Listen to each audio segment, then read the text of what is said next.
Good evening. I'm Chris Matthews in San Francisco. For 7 years, ever since the brokered alliance of Barack Obama and the Clintons in 2008, the Democratic Party has held strong. Neither the bad blood of that year's primary season nor the day-to-day issues have cut through its unity.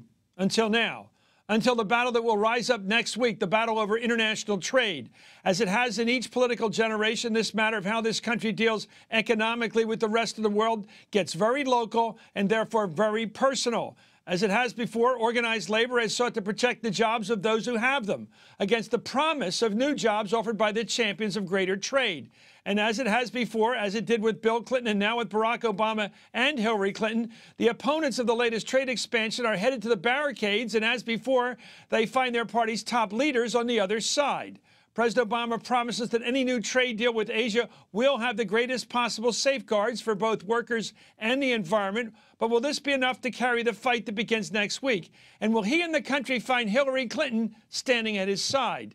David Axelrod was senior advisor to President Obama, and Congresswoman Marcy Kaptur is a Democrat from Ohio.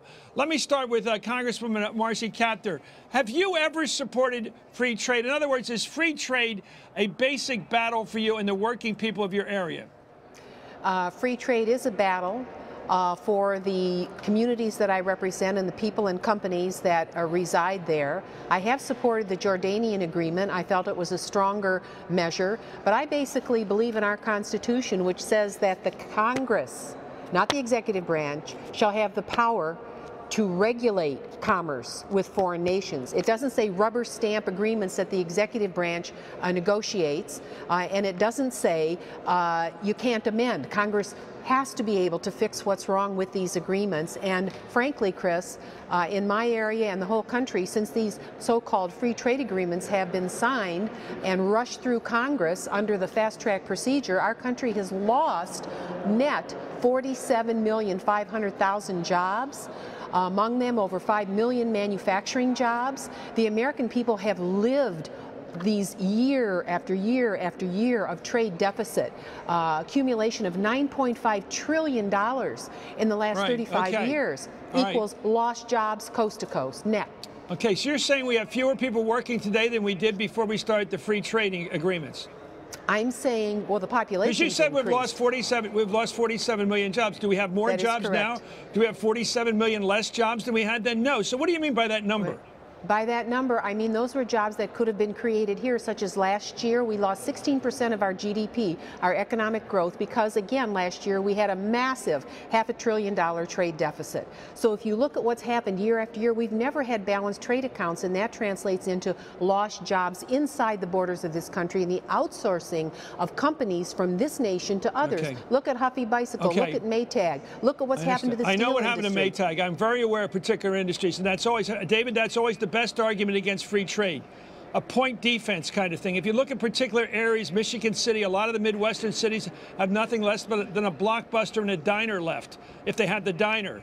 And if they have the Blockbuster, they're hollowed out cities. So when you look at trade that way, city by city, section by section, it's a hard fight. If you look at the whole country, and you look at the Silicon Valley or 128 Massachusetts, areas of the country which have boomed through high tech and other means, it looks pretty good. How's it balance out to you?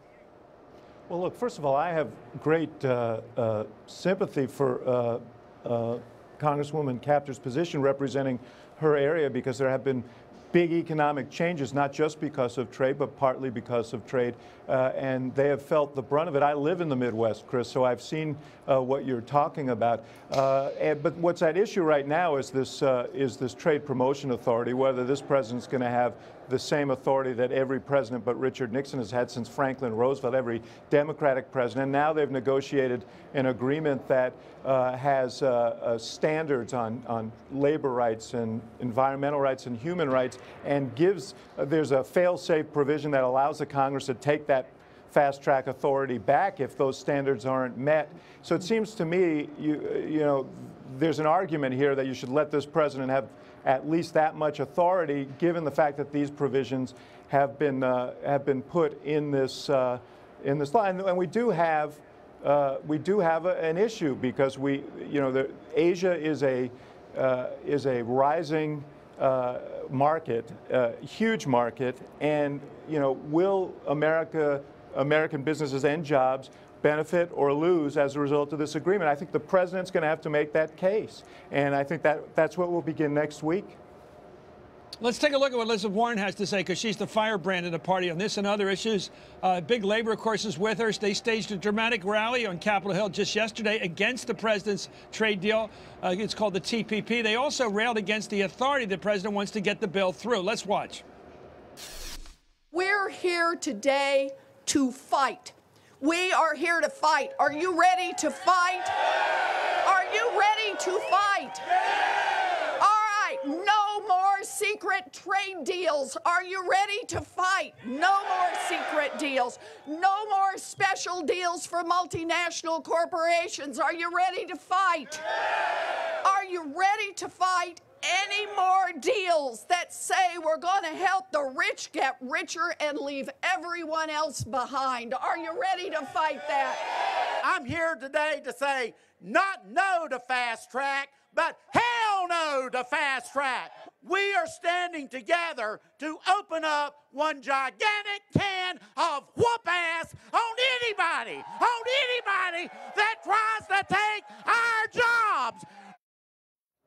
Well, others in the Democratic Party are fighting back against Senator Warren. Democratic Senator Ron Wyden of Oregon is throwing his weight behind legislation supporting the president's fast-track authority, saying it would make, quote, historic strides in transparency, labor, environmental, human rights, and open Internet standards. And President Obama today reiterated his goals for a deal, quote, my top priority in any trade negotiation is expanding opportunity for hardworking Americans. This deal would level the playing field, give our workers a fair shot, and for the first time include strong, fully enforceable protections for workers' rights, the environment, and a free and open market.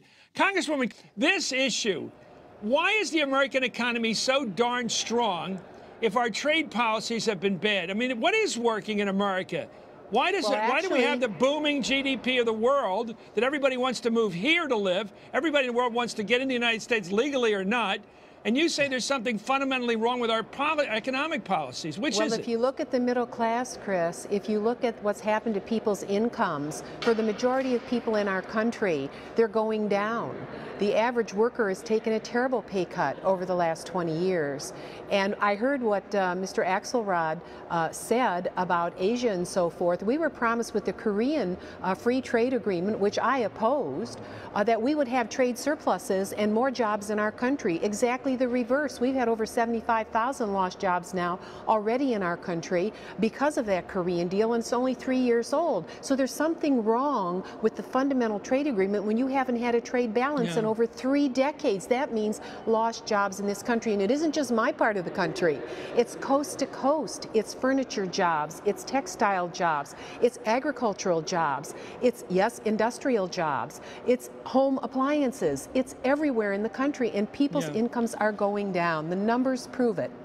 Okay. Let me go to David. I want to go back to you with the same question. David, if you go to the average department store in the United States or any kind of store, you got tremendous options. I mean, I grew up where you had a couple pairs of pants from South Carolina or somewhere they were made from different kinds of fibers and they weren't that great. Now you can go to any store you want. Everything's cotton, 100% cotton. The pants already have their what do you call it, the cuffs on them by your size. There's so much consumer opportunity in any big store in the United States. The consumers do want free trade, I think. They seem to want anything to get their hands on at the best possible price and the best possible quality in the world. They don't want to be told they can only buy stuff made in a nearby state.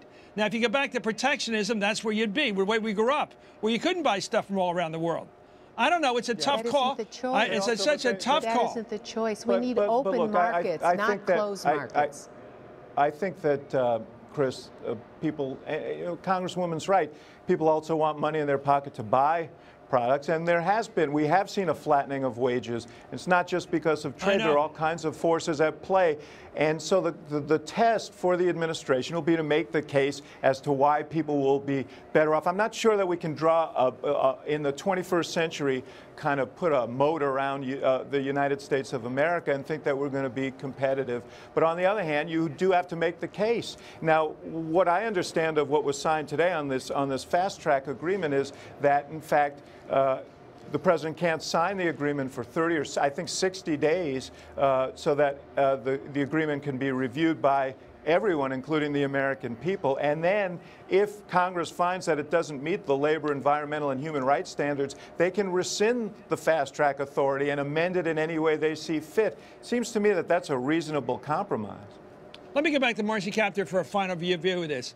Would we be better off? I mean, I've been hearing guys like people from Pennsylvania I grew up with, very much anti-trade. The Democratic delegation's always been against trade, going back to the beginning. And I understand that. Do you think America would be healthier economically now if we had closed the door on all these trade deals back with Kennedy? Long before Clinton, we were having trade deals. Do you think we'd be better off the way we were with an economy which basically an American economy rather than going worldwide and global? Are you saying we'd be healthier? From the founding of the Republic, we've been a trading nation. The problem is when you have closed markets like Japan's, for example, or major markets in Europe only allow 10% of their goods to come from elsewhere, we become the dump market for the world. And that comes out of the hides of our people. And they've had it for too long. It's gotten to a tipping point, and we have to address this with a new trade model. That's where we want to go. I believe President Obama, I believe he can help us do this. Okay, yeah, I think the point, Chris, is we don't need no deals. We need good deals. And the question is, will this be a good deal? And that's the case the president has to make. He'll make it beginning next week, I assume. Anyway, thank you, David Axelrod. Thank you, U.S. Congresswoman Marcy Kaptur of Ohio.